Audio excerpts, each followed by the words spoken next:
We'll take questions from the audience now, and I remind the speakers to, when you answer a question, if you'll press your speak button on your microphone, please. And we have questions over here. Thank you. It's wonderful panel. Thank you all very much for your wisdom and expertise and personal stories. I'm Ann Cashin from the National Institutes of Health, the National Institute of Nursing Research, and I'm particularly speaking to John about this, or a question to you about this in terms of access. Over the years, in access to genomics or access to healthcare, we've talked about nurse practitioners actually helping to come in and fill some of the gaps you were talking about. You didn't call them pediatricians, but MDs related that take care of children. So that, and then I didn't feel like you were supportive of telehealth, and those were the two that do frequently come up, and I just didn't know if you could speak to that briefly. Sure, thank you for the question. I didn't mean to sound not supportive of telehealth. I am. I will say there's some hesitation you hear in my voice because it takes time. So I see patients, it does not extend my time. So there's that barrier. It saves driving, absolutely. And so for consenting and some follow-up, for those who need and want it, it works very well. So the telephone still works. We find that our system at DHMC is best with a PC or a laptop. So there's a barrier there for those who don't have those. It's a little awkward with handhelds, tablets, and cell phones. So that's a problem because there's good penetration in the market with those, but the system is kind of challenging. We also find it works best for genetic counselors. So we have in pediatrics, we have 3 genetic counselors. They all do telehealth. And we have it such that if you call for an appointment, you're offered that or a face-to-face. And people choose 50-50. Those who choose telehealth love it. And the providers love it. So I didn't mean to... However, it is not really substantially moving the needle on the gap issue. And am I hearing that it's somewhat due to technology and where technology is right now? It's not the concept. There's I don't have deep data on this, yes, and so this is total opinion. Is some people just don't like it. Okay. Others like to drive to the city for market and a day away and get their services there. It's a very pleasant place to go. And so we don't have enough data to know those personal preferences. For physician services, for the kind of services I offer and most pediatric geneticists offer, we do need to do a careful examination. And that's very difficult on a first visit if, I think, call me old-fashioned, but it's impossible. I like to hold children and examine them. Now, to the point of PAs and nurse practitioners, you're absolutely on target. You're literally off the map. There's no data set to exploit to ask the question of to what extent those gaps are served by nurse practitioners and PAs. I use child health physicians. It's not my research, it's in the citations, because roughly the data say that if you're a family physician, 15% of your care is for children. So that's your child health physician quota. If you're a pediatrician, it's some 80, 90, 100%, and it's a reduction of FTE. So it's not that there's not a role, it's just that it's hard to measure that role. Where we've exploited this, I don't want to, is in federally qualified health centers, there's a large presence of family nurse practitioners as well as family physicians and fewer pediatric nurse.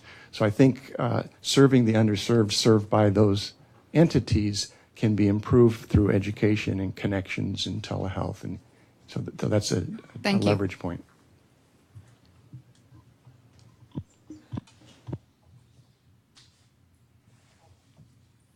Next question, please. Thank you very much for a wonderful panel.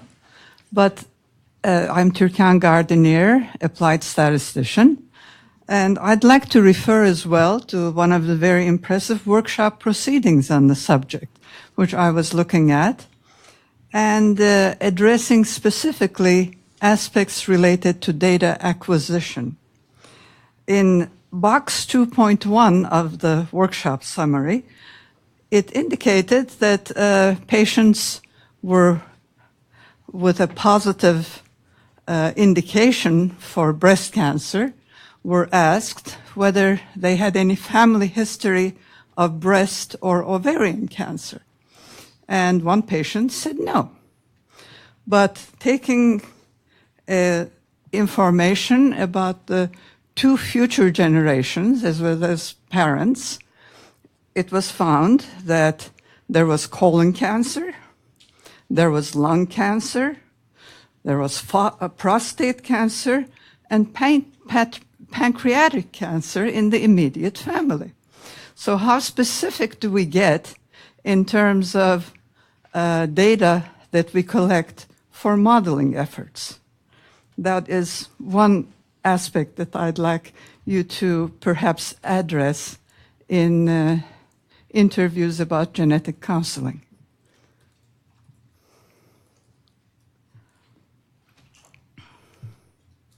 So do you have a...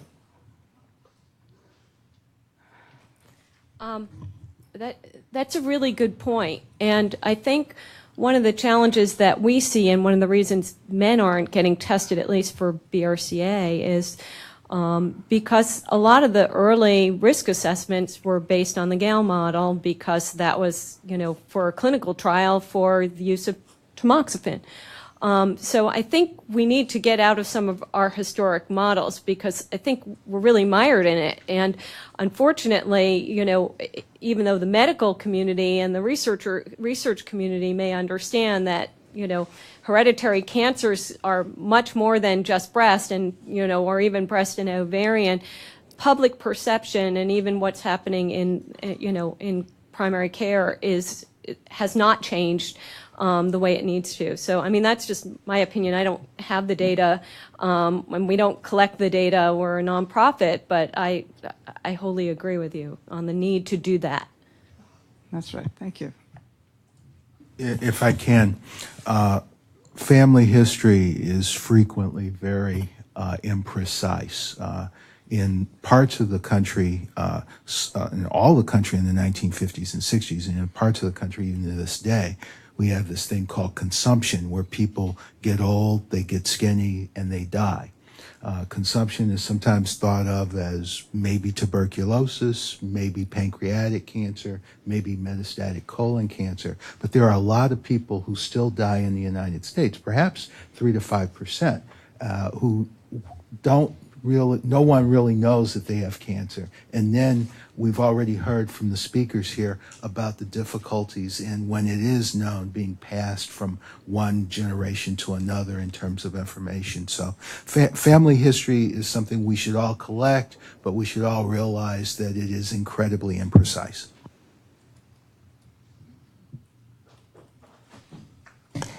Take a question from this microphone. Thanks, Elda. Gwen Darian, Patient Advocate Foundation.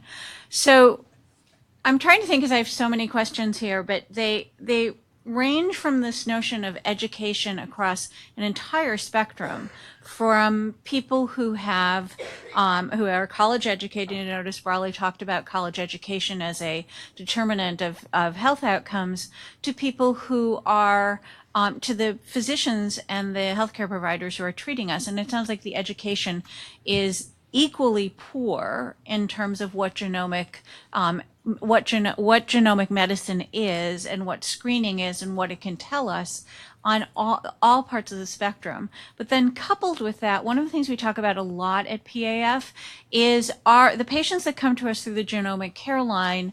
They are more highly educated, and they tend to have a little bit higher socioeconomic status than the other patients, but they still are not. They're still an underserved population. But because of the delay in time to getting treatment, we don't know what the difference would be in treating them earlier, and how that would change their outcomes.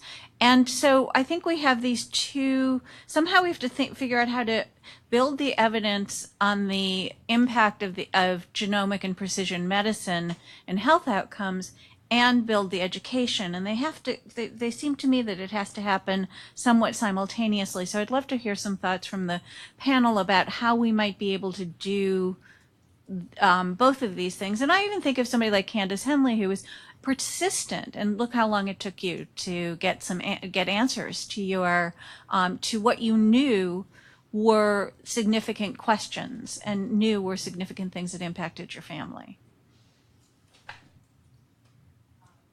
So in my advocacy over the last few years, one of the things that I realized is that when information comes out, it comes out at a certain level, and it kind of stays there.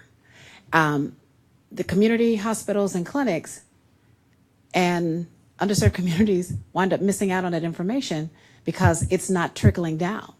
And you don't know what you don't know. And unless that information is available to you, unless you meet someone that has gone through your particular situation and has come back to the community to say, hey, this is what's happening, and bring the information to the hospital, to the clinic, to the PCP, then it's just not happening. And so the information still today, still 15 years later, is still hanging at a mid-level.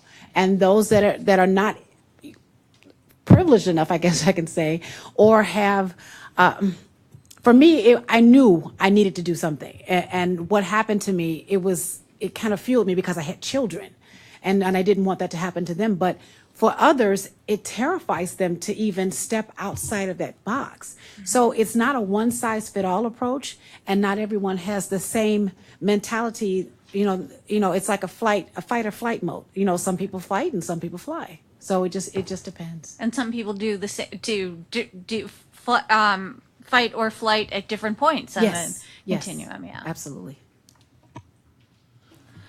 I was going to say, I would say from the PAF side, working with the patients, I'm amazed at how many patients are newly diagnosed. And when they come to us, they have, because they went to the doctor, they had a diagnosis, the doctor sits them down when they come back in to discuss their test results and say, okay, there's a treatment plan, I've got these appointments set up, you're going to move forward, and you don't even have time to think.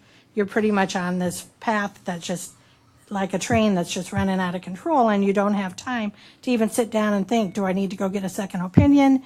Is there anything else I need to be considering? Because you don't want to offend the doctor, so you don't question them necessarily, oftentimes. And so things get moved down the road. Then when they reach out to us for assistance, one of the questions we'll ask them is, well, have you had genomic testing? Non-small cell cancers, we get a lot of cancer patients, and there's all these new treatments that are out there that are unique and specific to that drug. But instead of that, they might go down a different pathway because they didn't go get the genomic testing done at the time of their initial diagnosis. So one of the things, even if they're not using it with the initial diagnosis, if we could even just get that to be a part of an initial, when you're being diagnosed, that you get genomic testing done as we're moving forward with individualized and personalized medicine, just seems to make sense from our perspective.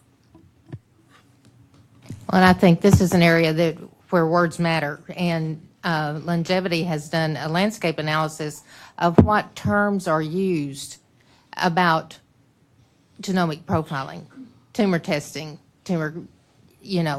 what are all these? Are they all referring to the same thing? It's very confusing for a patient if the healthcare team doesn't use the same terms that they hear over the media or in conversations with other patients. So I think that's an area that could take some addressing. Sorry. Go ahead. Actually, this may be in follow-up to what you were saying. When we talk about screening versus testing, and Dr. Friedman, you brought up some very interesting points. The U.S. Preventive Services Task Force, by statute, by legislation, they're supposed to give recommendations for screening tests in asymptomatic people from the general population. They do not give recommendations about screening tests or surveillance tests for people who are at high risk for breast cancer or prostate cancer, so forth. They also, most members of the task force, I think I can speak for them, are not thrilled about the fact that the Affordable Care Act says that if they give something an A or a B, insurances must pay for it. Because that means that if they give something a C or a D, the insurances think we don't have to pay for it. But many of the stories that you were telling were people who were at high risk, and the task force has said nothing about people at high risk. They are not legally, they're legally not supposed to talk about screening for people at high risk. And then, of course, when we get to genetic testing, someone who has a diagnosis, the tests are no longer screening tests at that point. We might lapse into some weak English where we're screening for mutations, but it's really different from screening. Screening is doing the test in someone who is totally asymptomatic and not known to have the disease. So that's so interesting, and we've we've had conversations with many different entities about that because, for example, and it's very nuanced, so I understand that. But for example, I had breast cancer at 33 and then completed treatment. Then I learned about BRCA. Actually, well, in my case, I learned about it when I was in a recurrence. And one of the things that we argued is that this can also, the BRCA testing can also help people who are not currently in treatment know if they're at high risk for ovarian cancer. So then it becomes a preventive service. And so once someone's diagnosed with cancer, does that automatically mean they no longer qualify for other preventive services?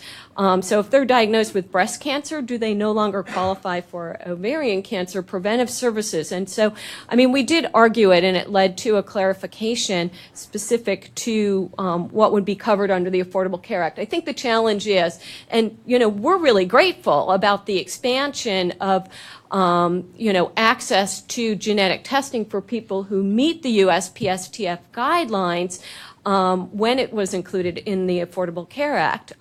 The concern is that it does leave people behind who may have Lynch syndrome, some other gene mutation, men. So I think that's definitely challenging. The other thing, I wanted to go back to what you were talking about with the testing, the genomic testing, and I think people don't understand what their results mean, and that was, the example that we saw where people were saying, I had Oncotype DX. When we asked them, did you have testing for hereditary syndrome? And I don't know that it has to be put in the patient's hands, but I do know that if you are a proactive patient and you understand what your test results mean, then you're able to call a resource and say, this is what my test showed and what may be out there for me. So I think that there's a lot of need, like Gwen said, for educating healthcare providers, educating patients, and empowering patients with their results so that they understand what they were tested for and what it means for them.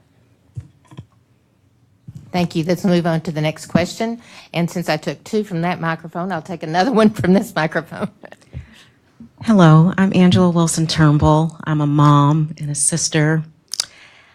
I'm so moved, particularly Ms. Henley's sharing and the data from Ms. Friedman.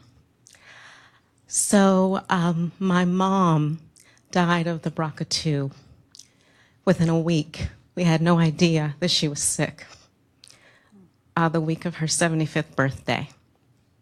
And my 53-year-old brother, who's a brilliant attorney in Ottawa, Canada, was diagnosed with a rare form of brain, neck, and ear cancer. And he had been treated for a cold and sinus problems for 2 years. He was given 2 years to live, and he died in 6 months. My question is, I'm the oldest of 4 girls. I immediately have a wonderful OB at Bloom in Northwest DC with great insurance. And she not only did the BRCA2 testing, but the whole genetic, like 36 panels of whatever you all do. And thank God I didn't have anything, but I'm the oldest of 4 girls. And she said, you have to get your little sisters to get tested. and they don't have insurance like I do. And so my question is, what's possible for my sisters and others like them? And what is the link to the genomic testing, and at what time do you advocate and pursue those services? I just wanted to get clarity on, particularly with being at high risk. And the other thing, speaking about family secrets, we discovered after my brother died, my cousin said, by the way, my brother died 10 years younger than your brother at 43 from the same cancer. And you probably didn't know, my dad died 10 years earlier than my brother at 33. And my brother died wondering, why did I get this? And it was clearly genetically linked. And I did DNA testing, and it shows that it's a rare form of cancer. In the Asian community, we had no idea that we had Asian lineage. But keeping those secrets, my brother died not knowing that this was more than likely a genetic cancer. So this is so powerful. I had no idea it was going to go into this depth, but I really, as an advocate for my sisters, I have a 17-year-old daughter, would like to understand access to these services for those who don't have great insurance. And again, clarification on at what point does the genomic testing come into play, and how do you access it? Thank you so much. I don't think we can give medical advice, but I will. Or understanding it. Yeah, I will say that I'm a great advocate that people who have concerns and questions like this ought to have access and go not to a physician, but to a genetic counselor. And the genetic counselor can take a great deal of time to explain what is known and what is not known. You know, I've lived through women who heard there was this new thing called the BRCA1 gene, and they went to get the BRCA1 gene, and they were negative, and they said, wow, I'm so glad I'm negative. Then 2 years later, we have this thing called the BRCA2, and they go through the whole thing again, and they say, wow, I'm negative. Now we have ATM and Check 10 and so many other, and in the next 5 years, we're going to have another 12 or 15 different genes that we now know about that we're not checking for right now. Genetic counselors can figure out what genes should be checked for the things that we do know by taking a family history, and can also explain to folks answers to questions like, what should I be looking for in the future? Now, in terms of access for people who don't have insurance, I have no answers for you. I'm sorry. Hi, and I'm so sorry about your family. But I will say, in Illinois, there are a couple of the hospitals in Illinois that offer free genetic testing.